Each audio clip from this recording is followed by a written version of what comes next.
ಅಂದು ದೇಶದ ಪ್ರಧಾನಮಂತ್ರಿಯಾದಂಥ ನರೇಂದ್ರ ಮೋದಿಯವರು ಅಯೋಧ್ಯೆಯಲ್ಲಿ ಬಾಲರಾಮನ ಮೂರ್ತಿಯನ್ನು ಪ್ರತಿಷ್ಠಾಪನೆ ಮಾಡಿದರು. ಅಂದಿನ ಈ ದಿವಸ ಪ್ರತಿ ವರ್ಷವೂ ಕೂಡ ರಾಮನ ಮೂರ್ತಿಯನ್ನು ಏನು ಇವತ್ತು 22ನೇ ಜನವರಿಯನ್ನು ದೇಶದಲ್ಲಿ ದೀಪಾವಳಿಯಾಗಿ ಆಚರಿಸಬೇಕಂತ ಈ ದೇಶದ ಪ್ರಧಾನಮಂತ್ರಿಯಾದಂಥ ನರೇಂದ್ರ ಮೋದಿಯವರ ಕನಸು. ಆ ನಿಮಿತ್ತ ಇವತ್ತು ರಾಮತೀರ್ಥದಲ್ಲಿ ರಾಮ ಮಂದಿರದ ಶ್ರೀರಾಮನಿಗೆ ಏನೋ ಒಂದು ಭಕ್ತಿಪೂರ್ವಕ ಏನು ಒಂದು ನಮ್ಮ ನಿಷ್ಠೆಯನ್ನು ತೋರಿಸೋದು ಹಿಂದೂ ಧರ್ಮದ ಸನಾತನ ಧರ್ಮದ ಒಂದು ಏನು ತೋರಿಸಬೇಕಾಗಿತ್ತು. ಇವತ್ತು ದೀಪೋತ್ಸವ ಕಾರ್ಯಕ್ರಮವನ್ನು ದೇಶದ ಪ್ರಧಾನಮಂತ್ರಿಯಾದಂಥ ನರೇಂದ್ರ ಮೋದಿಯವರ ಆದೇಶದಂತೆ ಇವತ್ತು ದೀಪೋತ್ಸವ ಕಾರ್ಯಕ್ರಮವನ್ನು ಹಮ್ಮಿಕೊಳ್ಳಲಾಗಿದೆ.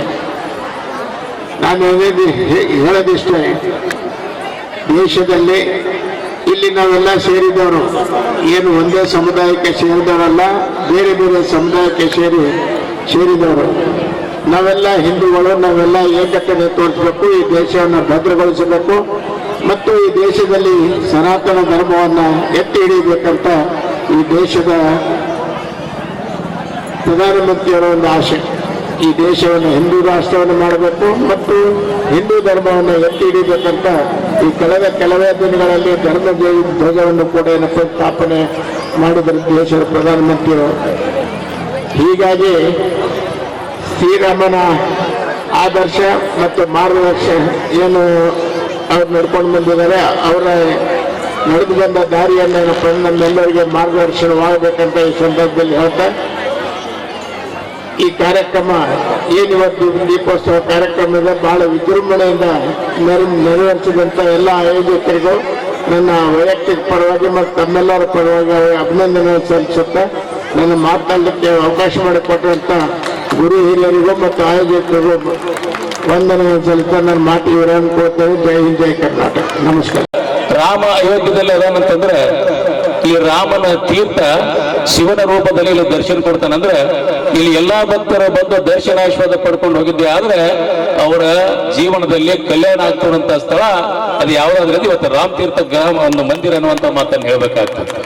ಇಲ್ಲಿ ಸಾಕಷ್ಟು ಯುವಕರ ಇಲ್ಲಿ ಏನ್ ಮಾಡ್ತಾರೆ ಅಂದ್ರೆ, ಭಾರತ ದೇಶದಲ್ಲಿ ಸನಾತನ ಧರ್ಮಕ್ಕೆ ಯಾವಾಗ ನಾವು ಒತ್ತು ಕೊಟ್ಟಿರ್ತೀವಿ, ಆ ಸನಾತನ ಧರ್ಮದ ಒಂದು ಚಿಂತಕ ಬಾಧಕವನ್ನು ತೋರಿಸುವಂತ ನನಗನಿಸಿದ ಮಟ್ಟಿಗೆ ಈ ಶಕ್ತಿ ಪೀಠದ ರಾಮ ತೀರ್ಥ ಅಂದ್ರೂ ತಪ್ಪಾಗ್ಲಿಕ್ಕಿಲ್ಲ. ಯಾಕೆ ಮಾತಾಡ್ತೀನಿ ಅಂದ್ರೆ, ನಮ್ಮ ಭಾರತ ದೇಶದಲ್ಲಿ ಜಾತಿ ರಹಿತವಾಗಿದ್ದಂತ ದೇಶ. ಆ ಜಾತಿ ಈ ಜಾತಿ ಇಲ್ಲ, ಎಲ್ಲಾ ಜಾತಿ ಒಂದೇ. ಅದು ಯಾವುದು ಜಾತಿ ಅಂದ್ರೆ ಶ್ರೇಷ್ಠವಾದ ಮಾನವದ ಕುಲದ ಜಾತಿ ಒಂದೇ ಅನ್ನುವಂತ ಸಾರುವುದು ನಮ್ಮ ಭಾರತ ದೇಶದ ಒಂದು ಬುನಾದಿ ಅನ್ನುವಂತ ಮಾತನ್ನು ಹೇಳ್ಬೇಕಾಗ್ತದೆ. ಈಗ ನೋಡ್ರಿ, ಈಗ ಇಲ್ಲಿ ರಾಮ ತೀರ್ಥದಲ್ಲಿ ಇಲ್ಲೆಲ್ಲ ಪದಾಧಿಕಾರಿಗಳು ಏನ್ ಮಾಡಿದ್ರೆ ಅಂದ್ರೆ, ರಾಮ ಮತ್ತು ರಹೀಮ ಒಬ್ಬನೇ ಅನ್ನೋದು ತೋರಿಸೋದು ವೇದಿಕೆಯಲ್ಲಿ ತೋರಿಸ್ಯಾರ. ಇವತ್ತು ಯಾರಾದ್ರೂ ನಮ್ಮ ಇಸ್ಲಾಂ ಧರ್ಮದ ಒಬ್ಬರು ಮುಖಂಡರು ಬಂದಿದ್ರು, ಅವ್ರು ಮಾತಾಡ್ಬೇಕಾದ್ರೆ ಕೆಂಚ ವೃಷಭಲಿಂಗ ಶಿವಾಚಾರ್ಯಪ್ಪಗಳ ಬಗ್ಗೆ, ನಮ್ಮ ರೋಜಾ ಅಪ್ಪ ಬಗ್ಗೆ ಹೇಳಿದ್ರು. ಇದು ಹೇಳೋದು ಕಾರಣ ಏನಂದ್ರೆ, ಇಲ್ಲಿ ಏನ್ ತೋರಿಸ್ತದೆ ಅಂದ್ರೆ, ನಮ್ಮಲ್ಲಿ ಭಾವ ಒಂದೇ ಇರಬೇಕಾದ್ರೆ ಏನ್ ಮಾಡ್ಬೇಕಂದ್ರೆ ನಾವೆಲ್ಲರೂ ಒಂದಾಗಿರ್ಬೇಕು. ಒಂದಾಗಿದ್ರೆ ಮಾತ್ರ ನಮ್ಮ ಭಾರತ ದೇಶದ ನಾವು ಬಂಧುಗಳಾಗಿರ್ತೀವಿ. ಸುಮ್ನೆ ನಾವೇನ್ರ ಕತಿ ಹೇಳಿ ಗುಬ್ಬಿ ಕತಿ ಕೇಳಿ ಹೋಗುದಲ್ಲ, ಅದು ಮಾಡಬಾರ್ದು. ಇಲ್ಲೆಲ್ಲರೂ ಬಂದಿರಂದ್ರೆ ದೇಶಭಕ್ತರ ಒಂದು ರಾಮನ ಒಂದು ಶಕ್ತಿ ಆಶೀರ್ವಾದ, ಇವತ್ತು ಪೂಜ್ಯರ ಆಶೀರ್ವಾದ ತಗೊಳ್ಕೇನು ಬಂದಿರಿ. ನೀವೆಲ್ಲರೂ ಏನ್ ಮಾಡ್ಬೇಕಂದ್ರೆ ಮನೆಗೆ ದೇಶದ ಭಕ್ತಿಯ ಬೀಜವನ್ನು ಬಿತ್ತಬೇಕು. ಇವತ್ತು ಈಗ ತಾನೇ ಒಂದು ಯೋಧರನ್ನ ತಂದು ಹೆಂಗೆ ಸನ್ಮಾನ ಮಾಡಿದ್ರಲ್ಲ, ಅಂತ ಯೋಧರನ್ನ ತಯಾರು ಮಾಡುವಂತ ತಾಯಂದಿರಾಗಬೇಕು. ಇವತ್ತೇನದಲ್ಲ, ನಮ್ಮ ದೇಶದ ಒಂದು ಬೆನ್ನೆಲುಬಾದಂತ ರೈತರಿರ್ಬೋದು, ದೇಶ ಕಾಯುವಂತ ಯೋಧರಿರ್ಬೋದು, ಅಂತವ್ರು ತಯಾರು ಮಾಡ್ಬೇಕಾದ್ರೆ ಇಲ್ಲೆಲ್ಲ ನೆರೆದಂತ ನೀವೇನೋ ಒಂದು ಶಕ್ತಿವಾದಂತ ಯುವಕರಿರ್ಬೋದು, ಹಿರಿಯರಿರ್ಬೋದು, ಅದು ನೀವು ಮಾಡಿದ್ರೆ ಮಾತ್ರ ಈ ರಾಮನ ಬಳಿ ಬಂದು ದರ್ಶನ ಮಾಡಿದ್ದಕ್ಕೂ ನಾವು ಸ್ವಾರ್ಥ ಆಗ್ತಾನಂತ ಮಾತನ್ನು ಹೇಳುತ್ತಾ ಇವತ್ತು ಈ ದೇಶದ ಇರ್ತಕ್ಕಂಥ ವೈರಿಗಳು ಈಗ ಅರ್ಥ ಆಗ್ತದಲ್ಲ, ನಿಮಗೆ ಅರ್ಥ ಆಗ್ತದಲ್ಲ, ಅಂತ ರೀತಿಯೊಳಗ ರಾವಣ ಕೆಟ್ಟ ಕೆಲಸ ಮಾಡಿದಾಗ ರಾಮ ಕೆಲಸ ಮಾಡಬೇಕಾದ್ರ ಈಶ್ವರ ಒಡಗೂಡಿದರಂತ. ಹಂಗ ಇವತ್ತಿನ ದಿವಸ ಸರ್ವ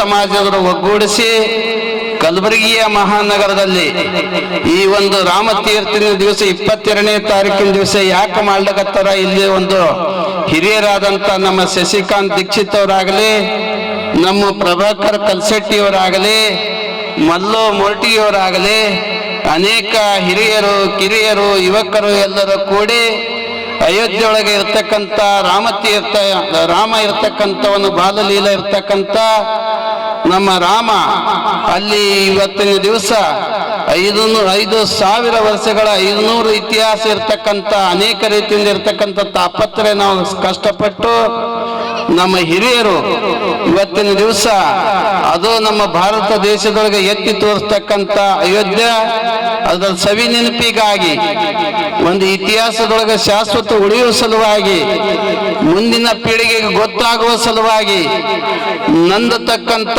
ಆರಿ ಹೋಗ್ತಕ್ಕಂಥ ನಮ್ಮ ಇತಿಹಾಸ ಮರು ಪರಂಪರೆ ಒಳಗ ಹಚ್ಚಿದ ದೀಪ ನಂದಾದೀಪ ಆಗಿ ಬೆಳಗಲಿ, ದೀಪೋತ್ಸವ ಆಗಲಿ ಅಂತೇಳಿ ಅಂತ ಕಾರ್ಯಕ್ರಮ ರಾಮತೀರ್ಥದೊಳಗ ಹಮ್ಮಿಕೊಂಡಿದ್ದಾರೆ. ಇದು ಗೊತ್ತಾಯ್ತಲ್ಲ, ಗೊತ್ತಾಗಿದ್ದಕ್ಕೆ ತಾಳಿ ಹೊಡೆದಿರಿ ನೀವು, ಗೊತ್ತಾಗಿದ್ದಿಲ್ಲಪ್ಪ ಅಂದ್ರೆ ಹೊಡಿತಿದ್ದಿಲ್ಲ. ಇಂಥ ವೇದಿಕೆ ಮೇಲೆ ನಮ್ಮ ಕೆಂಚಬಸವೇಶ್ವರ ಶಿವಾಚಾರ್ಯಪ್ಪಗಳು ಆಗಲಾಗ್ಲಿ. ನಾನು ಇಲ್ಲೇ ರಾಮತೀರ್ಥ ನಗರದ ವಾಸಿಯಾಗಿದ್ದೀನಿ. ಈ ವರ್ಷನೂ ಕೂಡ 2 ವರ್ಷ ಆಯಿತು ಲಕ್ಷ ದೀಪೋತ್ಸವನ ಆಚರಿಸ್ತಾ ಇದ್ದೀವಿ. ಎಲ್ಲ ವಿಕಾಸದ ಗ್ರಾಮೀಣ ಕಲಬುರಗಿ